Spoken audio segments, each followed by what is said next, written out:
Live from Chicago's #1 news, ABC 7 Eyewitness News at 10 starts right now. Here we go again. First, the cleanup from a snowstorm, the third in a week, and now tumbling temperatures. Good evening, everyone. Thanks for joining us. I'm Ravi Baichwal. Karen Jordan is off tonight. And our wicked weather just goes on and on, up to 7 inches of snow during our latest storm. And we'll have a series of live reports for you on all the cleanup efforts. But let's begin with meteorologist Tracy Butler. She's in the Weather Center with a look at just how much snow we got again today, Tracy. We'll talk more about that coming up a little bit later on, Ravi. All right, Tracy, thanks very much. The snow creating a big mess on roads in south and southwest suburbs. And they were the first to get hit in all this. And in the hours since, a lot of progress has been made cleaning up thanks to the plows, the snow blowers, and good old-fashioned shovels. Eyewitness News reporter Michelle Gallardo picking up the story now from southwest suburban Alsip tonight. Michelle? Live in Alsip by Michelle Gallardo, ABC 7 Eyewitness News. Ravi, back to you. All right, that's one way of looking at it, Michelle. Thanks a lot. Northwest Indiana saw some of the highest snowfall totals, and there were plenty of accidents triggered by sloppy roads. Eyewitness News reporter Evelyn Holmes begins her report tonight with a driver facing trouble getting around Gary. ABC 7 Eyewitness News.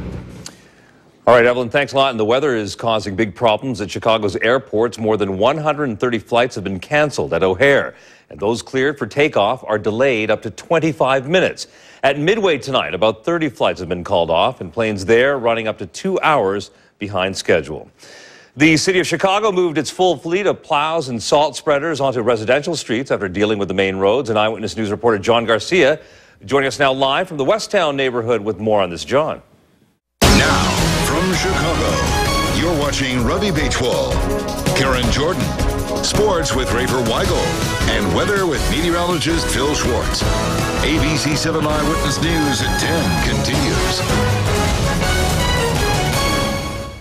The Sikh community held a memorial for the victims who were killed at Sandy Hook Elementary School 1 year ago today.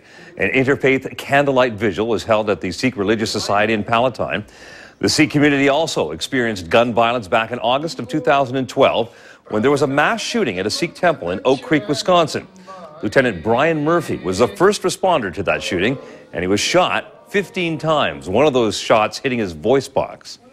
My task on August 5th was to stop someone from causing more damage. And I was fortunate that God granted me the power to do that and to still be here. Last year, 10,000 people were killed with gun violence nationwide, 1,000 of those victims right here in Illinois.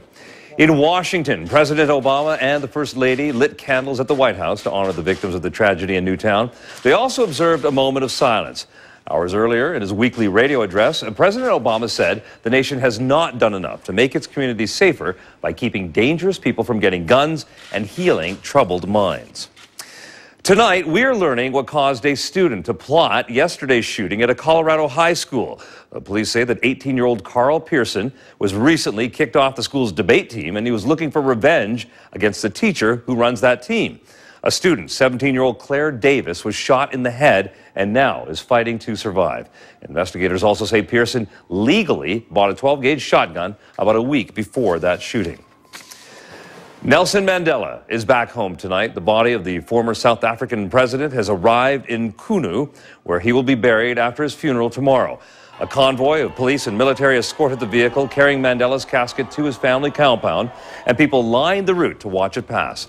And when Mandela's casket reached his family's home, the national flag covering it was replaced with a leopard skin. That is a tribal tradition honoring a leader. Reverend Jesse Jackson, who is in South Africa, explains how Mandela helped change the country since 1979. Blacks had to have passbooks. There were no blacks working in the airport as a flight attendants or pilots or the like.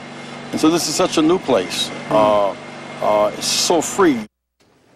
Tribal elders and family members will hold a private vigil for Mandela overnight. Up next, meteorologist Tracy Butler with the latest on our falling temperatures and how long they will be with us. Also, the new Jackpot, the Mega Millions prize, soaring once again.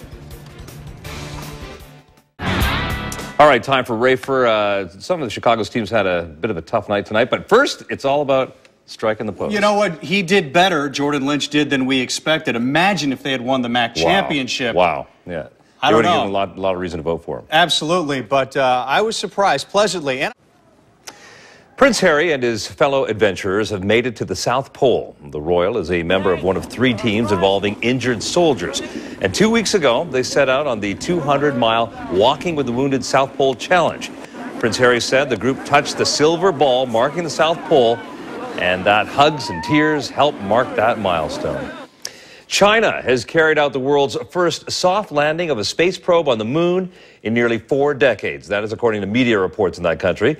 The mission is the latest stage in an ambitious space program that aims to eventually put a Chinese astronaut on the moon. A moon rover that's on board the probe will now embark on a 3-month scientific exploration. Santa and Mrs. Claus were given a police escort through Chicago as they delivered gifts to some very special kids. It was day 1 of the 7th annual Operation Santa, a project organized by the Chicago Police Memorial Foundation. They deliver gifts to the children of police officers who have been killed or severely injured in the line of duty. What's so important is that these families realize we have not forgot them, and that's what this is all about today. We get more out of this than the kids do, because those smiles when we come with the gifts. Operation Santa will visit a total of 35 kids today and tomorrow. They also plan to drop off a poinsettia for the Arlington Heights police officer who was shot on Thursday. Just ahead, snowed in 110 million Americans dealing with winter-like weather tonight. Plus, an important fact for some CTA riders. You need to know about this weekend, about your fare cards. And Mayor Rahm Emanuel stopped by to meet 4th grader Samuel Love, who created a foundation to help Hurricane Sandy victims. Well done.